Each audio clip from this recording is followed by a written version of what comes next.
Thanks so much for joining me today. How to loosen up your upper shoulders as well as your neck, your upper traps, blah, blah, blah. You know, all those areas where you're feeling tightness.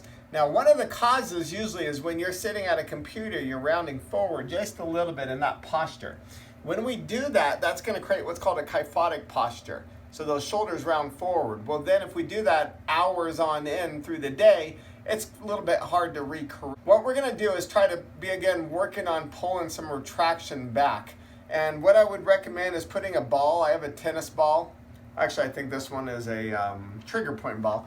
I put it in a sock, and what I'm doing is I'm bringing it back over my shoulder. So I'm trying to get my hips back nice and level. Then I can control and adjust where I want to have this.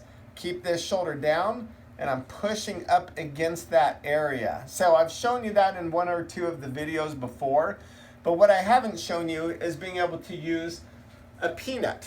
And so this peanut, what I did was I took 2 tennis balls, and then I just created duct tape and just kind of wrapped them around. You could always do this if you had it even in a sock as well. Okay, now what we're going to do is we're going to take this peanut, and I want to have you put it right at the base of the shoulder blades. We're going to create what's called thoracic extension. So I'm lying down, I'm putting that on either side of my vertebrae, right here in front of a nice cozy fire. Today is our first day of snow. It's September 8th. Can you believe it? So we have the fire on. But what I'm doing is I'm lying down, and I'm trying to put that right at the base of my shoulder blades, keeping my hips down, my feet down, and all I'm going to do is just arch over. Big deep breath. And then come back up. Now, a lot of times also we can come back and just try to hold that, so that works as well. But I'll just kind of show you the retraction. We're getting thoracic extension, and I'll just do one more. Good. And then what I do is then I take it to another spot. So then I'm going to try to find another angle to be able to work. Now, going back to this ball in a sock, what I would recommend also is trying to open up this pec minor. So that's a muscle that comes in. It's a deep-rooted muscle in here, and that's going to want to pull and round those shoulders forward. So if we can kind of get in there and just kind of press in there and be able to try to start loosening up there through it, it's going to help to open and pull that shoulder back a little bit better. Now, some different things. So those were some trigger point things. Next is what I would recommend would be some stretching. So with the stretches, you're going to have one arm back, and I'll show you from here. Nice tall posture. You could usually do it from a standing position. Arm back, drop this shoulder down, and then just tilt over. So I'm letting this shoulder drop as I let my neck, this is the upper traps. Then the pocket stretch. So now I'm coming down here, looking straight down at this left pocket, and that's the levator scapula. So we have upper traps. If the tightness is on your right side, you want to be able to release that way. Then try this one. See which one it is, because that's your go-to. That's the one you want to go to. After getting the trigger point, you kind of start loosening things up. It's breaking down density of the fascia. And when it does that, that's going to help to create good oxygen and blood flow through there.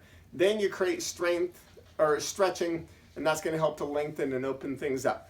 Another one is just going with the chin tuck, just coming straight in.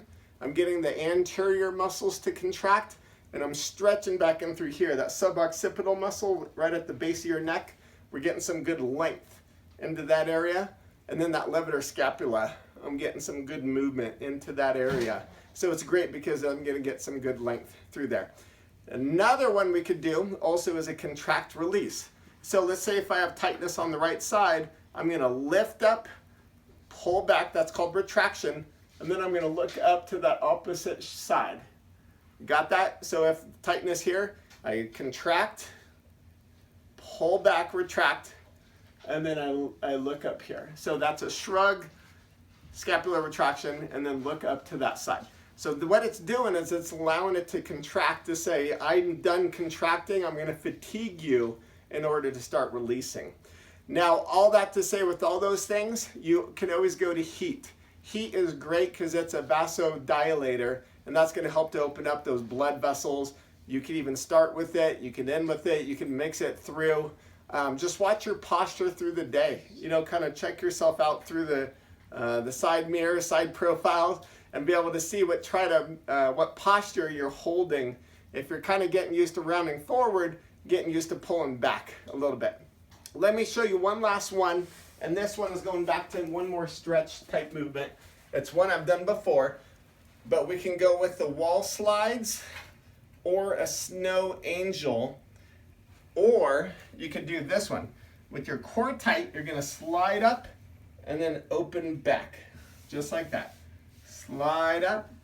There I'm getting right in between that vertebrae area, the thoracic area. There's 12 vertebrae in there, and I'm allowing some good extension, kind of like what I did with the peanut.